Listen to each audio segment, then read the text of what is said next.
Hello everyone, hope you all are doing well. Today we are going to discuss the second lesson of our history book, Ancient Man. The first part, the environment where man's origin took place. Especially we are going to talk about origin of earth and life. First midterm. Here are the objectives of this lesson. Especially, students would be able to understand the environment that led to the birth of man and origin of man long after the origin of earth.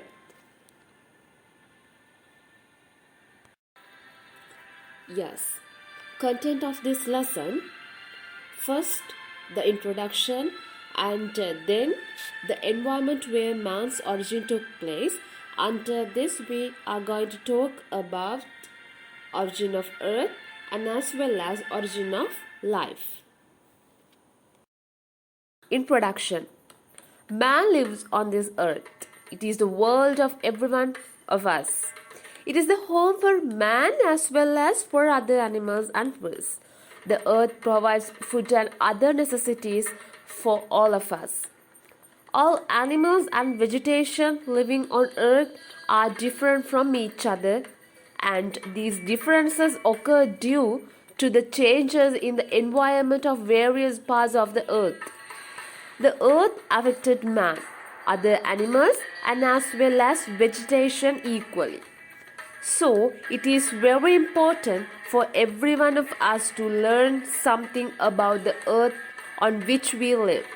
So, in this lesson, you will learn about the information of earth and the origin of species on it. Dear children, can you imagine the environment where man's origin took place? Yes, when we come to this, the different scientists would have different views about this. But as a common, we believe the earth is the environment where man's origin took place. And of course, we have a bond and a natural connection with the nature. So, we can share and we share most of our vital functions with the nature. The earth. The earth where we live is planet. Earth's origin goes back to a past of 4,540 million years. And scientists hold different views on the formation of the earth.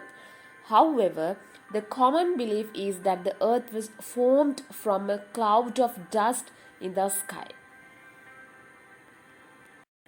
Dear children, now we are going to discuss a very important area.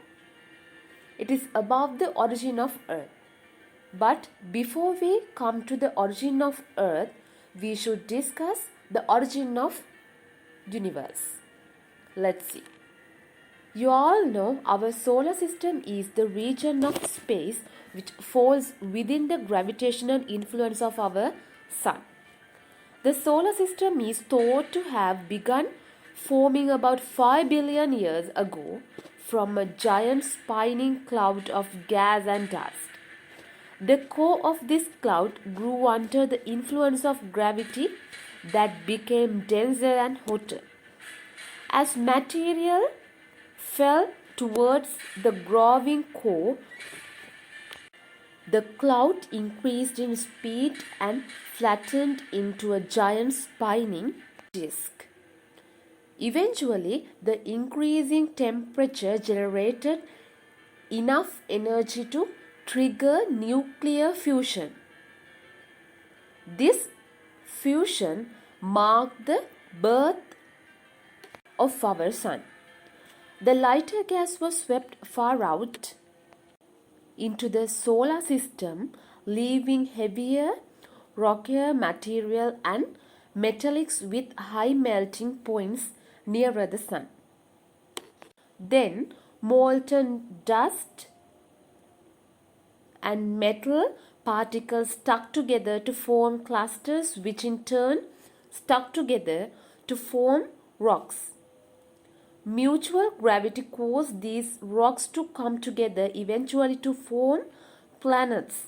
Then, in the hot inner regions of the solar system, rocky planets with metal cores were formed. In the colder outer regions, things were different. Further from the sun, temperature dropped. Water vapor contains content of ice. This ice combined with vast amounts of gas blown away from the sun meant there was a lot more material here than in the inner regions. As huge cores of ice and metal grew, the gases swept away at the sun's birth were attracted through gravity. When the accretion of most of ice and gas were complete, and we were left with the gas giants. The solar system as we know it is around 4.6 billion years old. It is looking pretty good for its age. So this is all about the formation of the solar system. We call this one as nebula theory. So when we come to the formation of Earth, the common belief is that the Earth was formed from a cloud of dust in the sky too. Such a cloud of dust is known as a nebula. When the Earth was formed, it was very warm as the other planets, but gradually it became cool. However, the central part of the Earth is still extremely hot. It has been calculated that its temperature is about 6,000 degrees of Celsius. Water boils at 100 degrees of Celsius. So I hope now you can imagine the intensity of the temperature in the inner part of the Earth. My dear students, now we are going to move to the last part of this lesson. So previously we discussed about the origin of the Earth. So now we are going to move to the origin of the life. When we come to the origin of the origin of life on Earth is highly curious thing. In fact, many scientists have dedicated their entire lives to finding out how life came to be on this Earth. So students, let's first take a trip back in time about 4 billion years ago. Yes, primitive Earth was very different than the way are now, as I suggested you previously. And hope you have an idea about the birth of this universe and Earth. So let's take a look at the origin of the life. When we come to the origin of the life, species originated sometime after the formation of the Earth.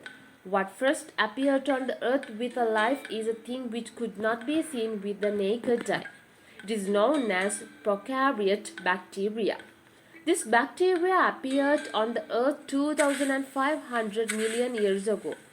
Especially based on fossil evidence, prokaryotes were the first inhabitation on Earth, especially appearing 3.5 to 3.8 billion years ago during Precambrian period. These organisms are very abundant. So, a fossilized mark of a creature which lived 542 million years ago has been discovered in Canada. This creature is between 4 centimeters and 7 centimeters in length. It had lived in the seabed. It had a mouth to eat and 5 eyes to see. It is known as Ivermectia. What is that? Ivermectia. First species in the world originated in water, as we already know. They came to the land sometime later. First, a type of creature similar to millipedes appeared on Earth. That happened 420 million years ago. It is called the Silurian era. What is that? Silurian era. First plants spread on the land before animal, and that happened 542 million years ago. This time is known as the Paleozoic era. What is that? The Paleozoic era. In comparison with the time when plants and animals appeared on the earth, man appeared many years later. So it will be described in the next lesson. So here I have given you two sketches of prokaryote bacteria and a fossilized mark of an Iphobania which lived 542 million years ago. This was found in Canada. At last, I would like to summarize the things that we discussed today. So the earth was formed 4,540 million years ago, and it was formed from a cloud of dust in the sky. Second, the earth, which was very warm and gradually got cool, but it has not yet become completely cool. Third, living beings originated on the earth much later. Life first originated in water. Fourth, first a tiny bacteria originated in the world, and at last first plants appeared. Secondly, animals originated on the earth.